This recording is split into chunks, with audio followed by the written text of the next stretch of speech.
बोलो जयकारा। बोलो मेरे श्री गुरु महाराज की जय। श्री सद्गुरुदेव भगवान की जय। श्री नंगली निवासी भगवान की जय। श्री परमहंस दयाल जी महाराज की जय। श्री सद्गुरुदेव भगवान जी के प्रेमियों, आइए चलते हैं निराकार से साकार की ओर, बाहर से भीतर की ओर, और भीतर अंधकार के पीछे छुपा परम पिता परमात्मा, जिसे ज्ञान की और अध्यात्म की रोशनी से प्राप्त किया जा सकता है। आइए चलते हैं उस परम पिता परमात्मा की अनन्य रोशनी और अध्यात्म की ओर, एक कदम श्री सद्गुरुदेव भगवान जी की ओर।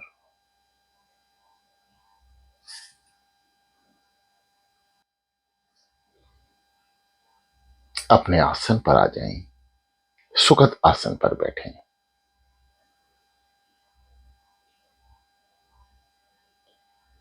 प्रिय साधकों, ये दास श्री सद्गुरुदेव भगवान जी की आज्ञा से ही आपकी सेवा में उपस्थित है।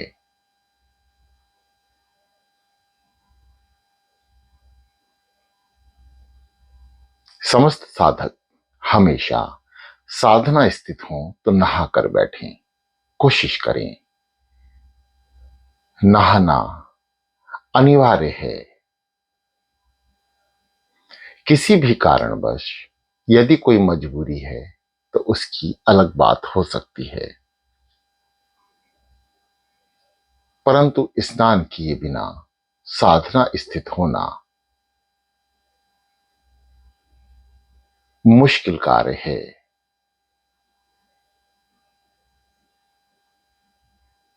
सावधान होकर बैठें, रीढ़ और गर्दन को सीधा रखें, दोनों हाथ ज्ञान मुद्रा में, आंखें कोमलता से बंद रखें। आंखों पर किसी तरह का कोई दबाव ना रहे। शांत चित्त मन, स्थिर शरीर, यानी मन के अंदर किसी भी तरह की कोई विचार, कोई भावनाएं, कोई संरचना, समस्त विचारों को मन से दूर रखें।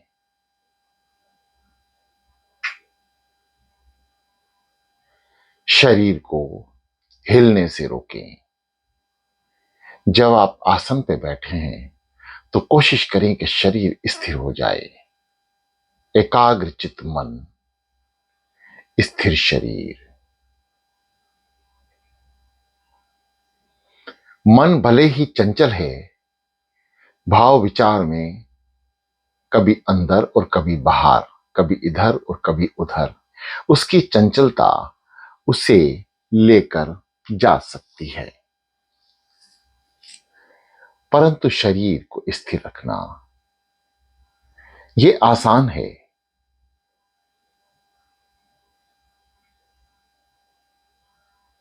प्राथमिकता में इस बात का ख्याल रखें कि शरीर बिल्कुल भी ना हिले, जैसे स्थिर जल। शांत चित्त नजर आता है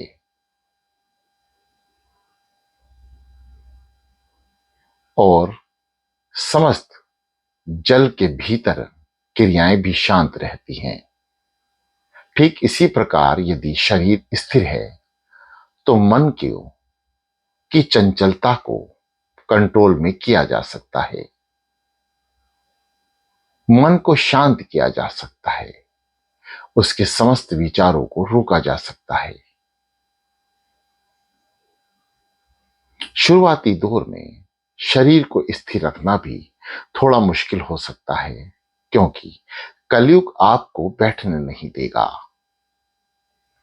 मन आपको टिकने नहीं देगा। यानी समस्त पाप कर्म हम पर हावी रहते हैं। परंतु संत महापुरुषों के ज्ञान द्वारा करत करत अभ्यास यानी बारंबार किसी भी चीज के लिए यदि आप अभ्यास करेंगे तो कामयाबी अवश्य मिलेगी। पहला, शरीर को स्थिर रखना। दूसरा, मन को शांत रखना। यह सब कुछ समय बाद संभव हो जाएगा। शुरुआती दौर में यह असंभव है, परंतु धीरे धीरे अभ्यास करने से ये दोनों ही चीज संभव हो जाएंगी और आप भीतर साधना स्थित हो जाएंगे। असल में जाप तो मन को ही करना है, ना शरीर को, ना आत्मा को। भले ही आत्मा के भीतर मन का स्थान है, सूक्ष्म शरीर,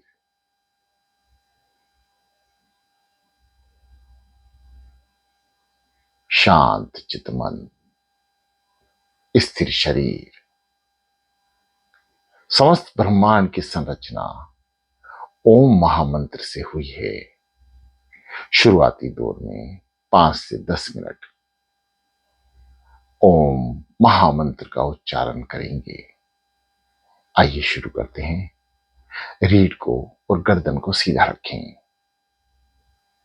मुख से बोलें, जीवा से बोलें या श्वासों से ओम नाम जाप करें। ओ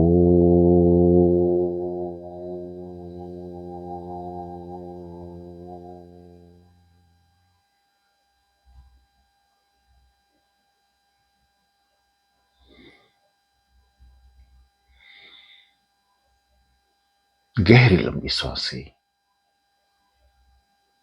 श्वासों पे ओम महामंत्र कान सुन रहे हैं।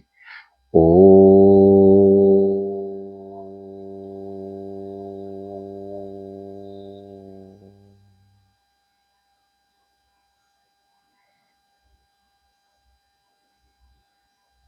सभी साधक जब ये दास मुख से बोले तो आप भी मुख से बोले, क्योंकि इसकी वाइब्रेशन समस्त ब्रह्मांड में स्थिर है और हमारे भीतर भी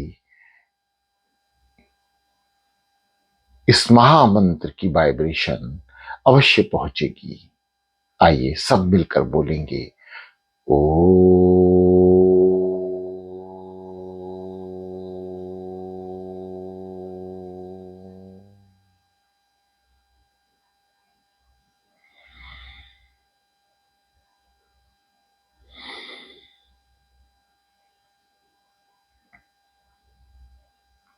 ओ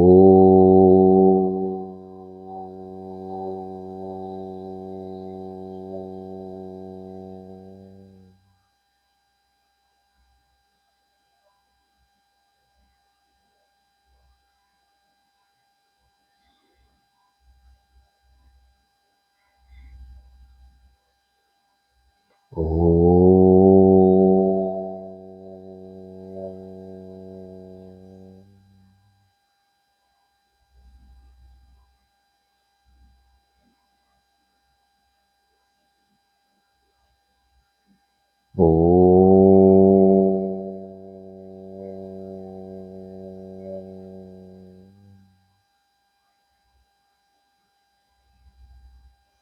गहरी लंबी सांसें।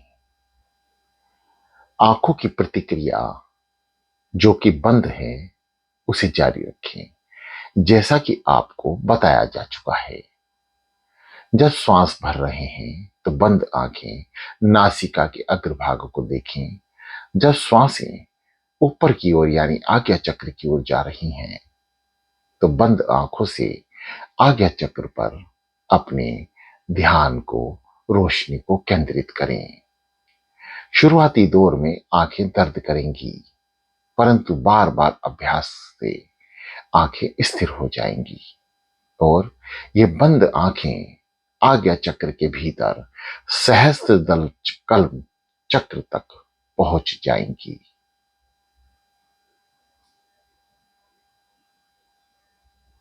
समस्त क्रियाएं ध्यान की आपको ज्ञात हैं। अभ्यास जारी रखें। ये दास आपकी सेवा में आपके समक्ष कुछ बोल रहा है तो आप केवल कान से सुने और जाप करते रहें। मंत्र का उच्चारण लगातार करते रहें। कान दो आवाजें सुन सकता है, वैसे तो कान हजारों आवाज सुनता है, परंतु अपने मतलब की दो बातें वो सुन सकता है। इसलिए कान को पहले नाम की आवाज सुनाई दे जो आप जप रहे हैं, उसके पुनः बाद जो दास के शब्द सदगुरुदेव भगवान जी की कृपा से आपके समक्ष आ रहे हैं वह सुने। तो दो कान, कान के दो काम आपके पास हैं, आपके समक्ष हैं। मन, मन एक समय में केवल एक ही कार्य कर सकता है, कान दो कार्य कर सकते हैं। इसलिए मन को साधना स्थित रखें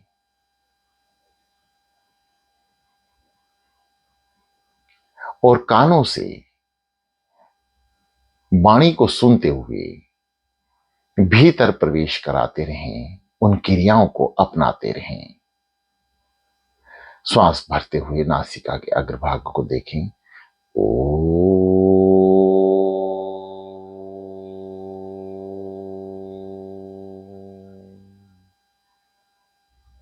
कुछ पल रुकें। आज्ञा चक्र में कुछ पल रुकें। बंद आंखों की पुतली आज्ञा चक्र तक ले जाएं, दोनों बाहों के बीच में ऊपर से ऊपर की ओर खींचें। फिर श्वासों को बाहर जाने दें।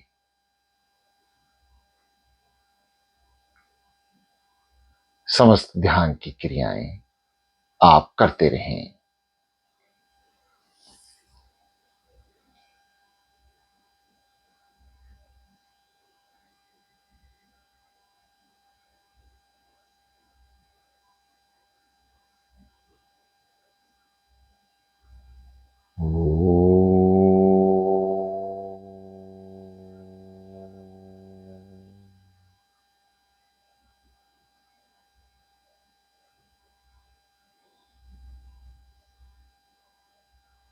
आइए शुरू करते हैं सदगुरुदेव भगवान जी का प्यारा सा नाम, जो दरबार के संत महापुरुषों द्वारा हमें प्राप्त है। सो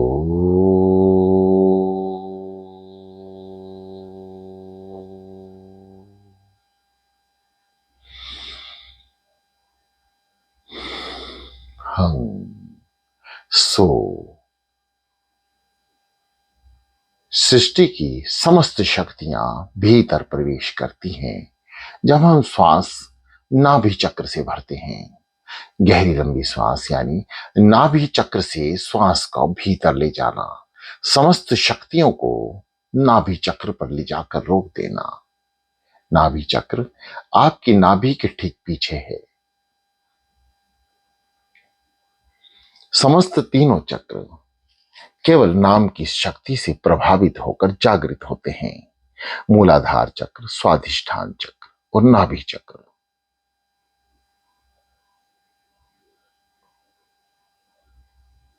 सात चक्र, सातों चक्र अपनी अपनी जगह कार्यरत हैं।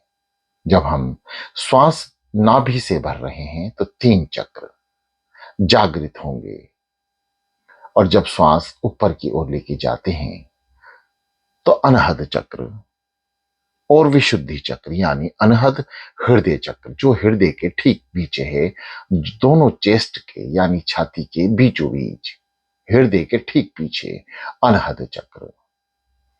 श्वास जब ऊपर जाती है कंठ द्वार से होती हुई, कंठ में जहां रीढ़ की हड्डी खत्म होती है, समाप्त होती है, और आपके कंठ के बीच का जो रास्ता है ठीक वहां पर स्थित है विशुद्धि चक्र, जहां से शक्ति वायु द्वारा निकलती हुई आज्ञा चक्र में प्रवेश करती है। आज्ञा चक्र है दोनों आंखों के बीच के ठीक तिलक स्थान, ऊपर का स्थान, दोनों भावों के बीच का स्थान आज्ञा चक्र, और उसके 4 उंगल पीछे सहस्त्र दल चक्र।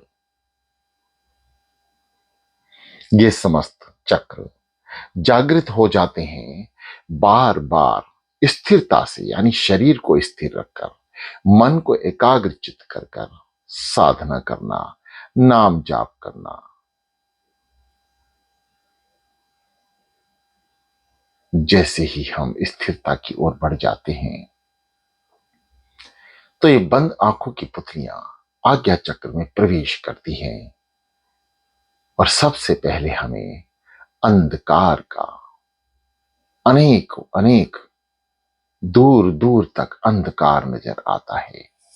प्रिय साधकों, जिस कमरे में, जिस स्थान पर आप बैठे हैं वहां लाइट ना रखें, यानी कम से कम लाइट जलाएं। बाहरी आवरण लाइट का आपके भीतर ना जाए, यानी जहां हमने कोमलता से आंखें बंद की हैं, यदि लाइट ज्यादा होगी तो भीतर की आंखों पर बाहर की रोशनी का प्रभाव होगा और जो अंधकार या प्रकाश को ग्रहण नहीं कर पाएगी।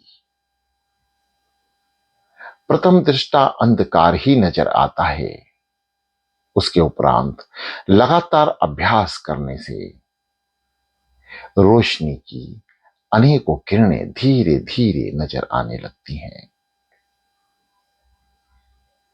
यह है समस्त सातों चक्र की अपनी अपनी रोशनी, अपना अपना रंग, जो अंधकार के बाद कुछ समय अभ्यास करने के बाद नजर आने लगता है। जहां सुरती यानी मन भीतर ही भीतर अपने चाहते कलर को ढूंढने लगता है और उसका पीछा करता है, उसमें लीन होने की कोशिश करता है। यही साधना की विधि है कि आप जब अंधकार से प्रकाश की ओर बढ़ें तो प्रकाश की किसी भी किरण के भीतर जाने का प्रयास करें, उसका पीछा करें।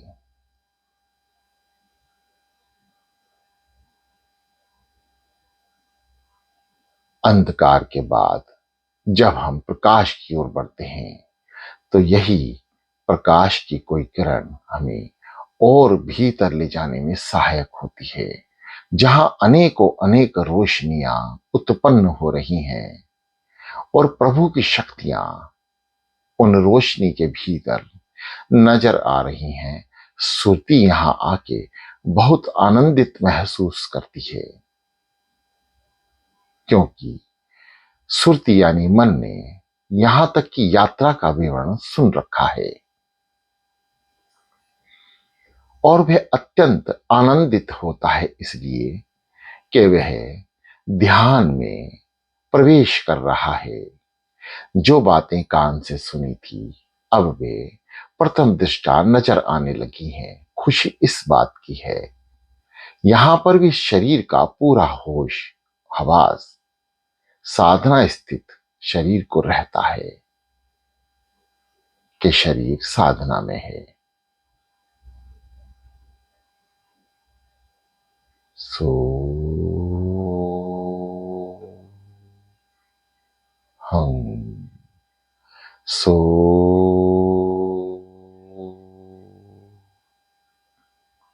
हम निरंतर जाप रखें, कोई भी श्वास खाली ना जाए। समस्त ध्यान श्वासों पर। जो नाम जपा रहा है कान सुन रहे हैं, इस विधि का अनुसरण अवश्य करें। उस प्रकाश की किरण के बाद ध्यान की समस्त गहराइयां एक अत्यंत प्रभावशाली रोशनी में प्रवेश कर जाती है,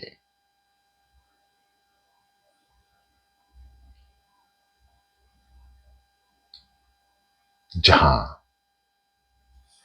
अनेकों अनेक रोशनियां इधर से उधर और इधर से उधर जा रही हैं, आ रही हैं। सुरती उनका पीछा कर रही है। अनेकों अनेक रास्ते, ऊपर नीचे, खंडहर, अनेकों अनेक अजीब और गरीब किस्म की रोशनी और भीतर प्रवेश की प्रतिक्रिया यहां से शुरू हो जाती है। ध्यान की अनेकों अनेक विधियां शास्त्रों में बताई गई हैं। इसके अलावा भी यदि कोई विधि आपके पास हो तो आप उस विधि से भी ध्यान कर सकते हैं। किसी विधि गुरु की शरणागति हुए, तन मन धन सब अर्पण होए। विधि चाहे कोई भी हो, आप सतगुरुदेव भगवान जी की शरणागति हैं। अपने आप को उनको अर्पण करना है। शास्त्रों की बताई विधि या आपका अपना अनुभव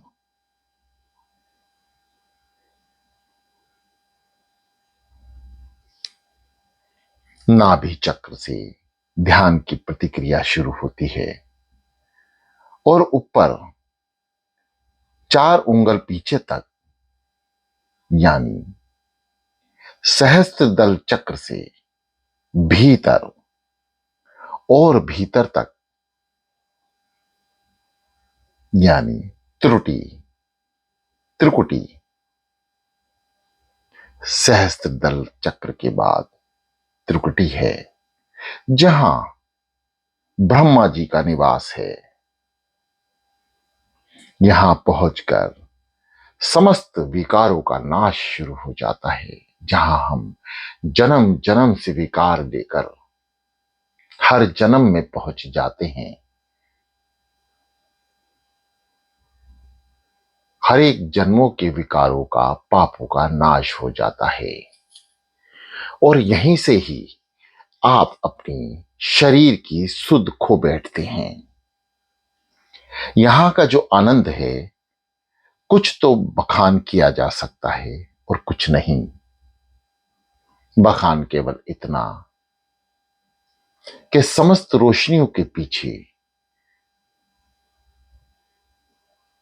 जब सुरती दौड़ती है, साधना स्थित होती है, तो अनेकों अनेक रोशनी, प्रकाश, सूर्य से भी ज्यादा तेज रोशनी जो आंखों को चुंधिया देती है, नजर आने लगती है। समस्त ब्रह्मांड की संरचना, नदी, पहाड़, कुदरत की सुंदरता, आकाश, पाताल, समस्त बाहरी आवरण जो हम खुली आंखों से देखते हैं, समंदर का जल, नदियों का जल, कुदरत का वह नजारा जो हम खुली आंखों से एक साथ नहीं देख सकते, समस्त ब्रह्मांड एक साथ नजर आता है। यहां पहुंचकर सुरती बहुत आनंदित होती है और अभी भी शरीर की अवस्था का ज्ञान आपको है। यहीं से ही अत्यंत रोशनी एक सूक्ष्म प्रकाश में बदलकर सुरती को भीतर प्रवेश कराती है, यानी उन गहराइयों में कुदा देती है। अब सुरती तैरती हुई जैसे वायुमंडल में हम तैर रहे हों, ऐसा अनुभव होता है कि हम खुले आसमान में, और वह भी नीचे की ओर जा रहे हैं, गहराइयों में कूदे हैं, जैसे पहाड़ के किसी शिखर से हम कूद जाएं और हमें पर लगे हैं, पंख लगे हैं और हम अपनी इच्छा अनुसार भ्रमण कर रहे हैं। ऐसा नजारा रोशनी के बाद, अत्यंत प्रकाश के बाद नजर आने लगता है और सुरती भीतर गहराइयों तक पहुंचने लगती है। त्रुटि का स्थान, त्रिकुटी जिसे हम बोलते हैं, वहां ध्यान जाकर केंद्रित हो जाता है और हम अपने लक्ष्य की ओर बढ़ जाते हैं।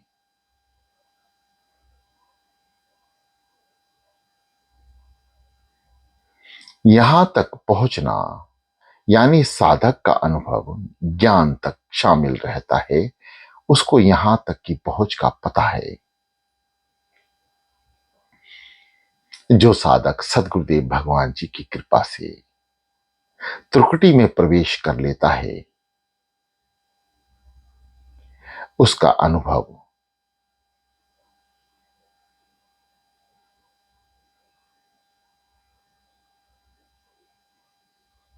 उसकी दृष्टि का अनुभव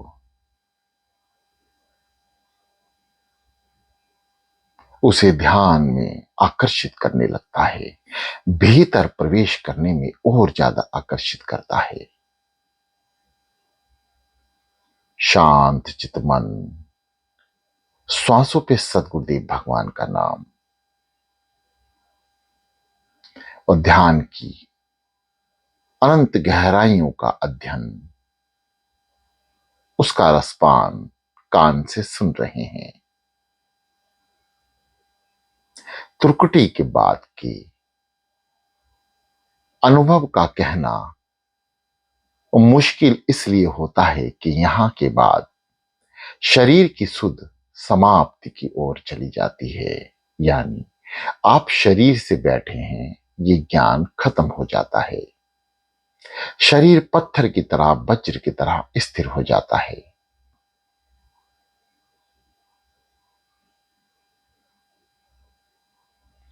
यहां अनंत गहराइयों में पहुंचकर जुबान भी उलटने लगती है और अमृत का रसपान करने लगती है, जिसके कारण प्यास, भूख, सर्दी, गर्मी, शरीर की किसी भी प्रतिक्रिया से सुरती सूक्ष्म हो जाती है, बेसुध हो जाती है। यहां आकर त्रिकुटी तक साधक यदि पहुंचता है, वे ध्यान को भली भांति समझ चुका होता है और जब भी ध्यान की स्थिति से वापस लौटता है और अगली बार फिर ध्यान में प्रवेश करता है, तो वह बहुत जल्द यानी कुछ ही मिनटों में साधना स्थित हो जाता है। मात्र 5 से 10 मिनट के अभ्यास में उसे त्रिकुटी के दर्शन होने लगते हैं। ध्यान की अवस्थाएं 4 प्रकार की हो सकती हैं शास्त्रों के अनुसार: पदस्थे, पिंडस्थे, रूपस्थे, रूपातीत ध्यान। ये समस्त ध्यान, जो पदस्थ ध्यान है, इसे मूर्ति ध्यान कहते हैं कि हम किसी मंदिर में मूर्ति के आगे बैठकर ध्यान कर रहे हैं। उसका अपना आनंद है। ये समस्त रास्ते एक ही जगह त्रिकुटी तक लेके जाते हैं और यहाँ के रास्ते अनेकों अनेक हो सकते हैं। किसी भी मूर्ति के सम्मुख बैठकर मूर्ति का ध्यान करना पिंडस्थ ध्यान। प्रकाश स्वरूप सच्चिदानंद भगवान गुरुदेव का ध्यान करना, रूपस्थ ध्यान उनके रूप को निहारना। रूपातीत कहते हैं किसी भी रूप रहित का ध्यान करना, यानी आप अपनी आंखों में कुछ भी नहीं देख रहे, ना किसी का रूप, ना किसी का स्वरूप। अब आप शून्य को देख रहे हैं कि ब्रह्मांड शून्य है, शांत है।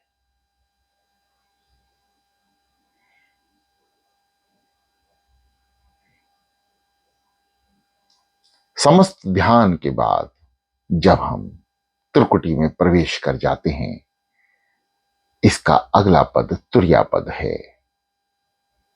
जहां ध्यान शून्य हो जाता है, जहां आप केवल शून्य का ध्यान में प्रवेश करते हैं, एक गोलाकार छिद्र यानी गुफा के भीतर सुरती का प्रवेश कर जाना।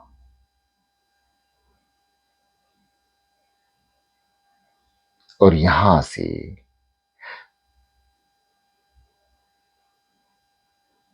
ध्यान की गहराइयों की प्रतिक्रिया शुरू हो जाती है। इसके आगे का बखान असंभव है। यह तो केवल अनुभव का विषय है। यहां से अनुभव तरह तरह के हो सकते हैं। हजारों लाखों तरह का अनुभव यहां से प्राप्त होता है। किस साधक को क्या अनुभव होता है, ये वही बता सकता है। अब हम विचार करेंगे कि इस अनुभव का बखान क्यों नहीं किया जा सकता।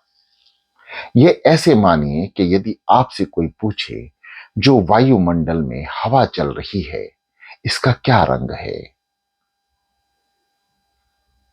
यहां आके आपको केवल महसूस होगा, यह तो केवल अनुभव का विषय है, बता नहीं, ना तो बताने का है, ना समझाने का है। अब हवा का क्या रंग है, वह कैसी होती है, उसका स्पर्श कैसा है, इसका आप कभी बखान नहीं कर पाएंगे। हालांकि हवा सबको समान रूप से लग रही है, फिर भी इसका अनुभव केवल आपको ही है। ठीक इसी प्रकार ध्यान में तुरैया पद प्राप्त करने के बाद का अनुभव असंभव है। यह तो केवल ध्याता को ही पता है कि इस अनुभव को या इसमें कितना आनंद है, और कहां कहां से सुरती भीतर से साधना स्थित होकर यात्रा में निकल जाती है। यह वो यात्रा है जो कई कई घंटे, कई कई दिनों तक नहीं लौटती। यहां से शरीर बेसुध हो जाता है और परम पिता परमात्मा का मिलन ठीक यहीं से शुरू होता है। और जब समस्त शक्तियां परमात्मा के श्री चरणों में पहुंच जाती हैं, तो वे हमारा हाथ थाम लेते हैं और अपना हाथ थाम कर हमें आनंद यात्रा पर ले चलते हैं। प्रिय साधकों, हम सबको यहीं तक पहुंचना है। यहां तक शरीर की सुध है। यहां तक कम से कम साधना को पहुंचाना है। ये दास श्री सदगुरुदेव भगवान जी की कृपा से आपके समक्ष है। दास का सूक्ष्म अनुभव और कई कई भक्तों का अनुभव यहां से जुड़ा है। आप सुन रहे हैं साधना। आप सुनकर भी अपनी वृत्ति को यहां जोड़ सकते हैं, बार बार शब्दों का उल्लेख का ध्यान करते हुए साधना की गहराइयों तक प्रवेश किया जा सकता है। परंतु प्रथम दृष्टा जो आपको बताया गया है, वहां आपको ध्यान देना होगा शरीर की स्थिरता, नाम जाप का कान का सुनना और मन से जाप करना। इस विधि को, उसका अनुसरण श्वासों की जिस क्रिया से करना है, यानी नाभि चक्र में श्वास को रोकना है, भरते समय पेट को दबाना है, फिर धीरे धीरे ऊपर की ओर जाना है, यानी आज्ञा चक्र में वहां नाम की शक्ति को कुछ पल के लिए रोकना है, फिर श्वासों को बाहर निकालते हुए पेट को फुलाना है। आंखों को श्वासों की क्रिया से जोड़कर रखना है। इन सभी बातों का आप ध्यान रखें और ध्यान में स्थित, साधना में स्थित होते हुए शुरुआती दौर में इन सभी अनुभव का अनुसरण अवश्य करें। सदगुरुदेव भगवान जी की कृपा सभी साधकों पर बराबर हो रही है और हम अवश्य ही साधना की गहराइयों में प्रवेश कर जाएंगे। अब ये दास आपसे विदा लेगा और आप साधना स्थित होकर अभ्यास शुरू कर देंगे अनंत यात्रा तक का। शांत और शांत।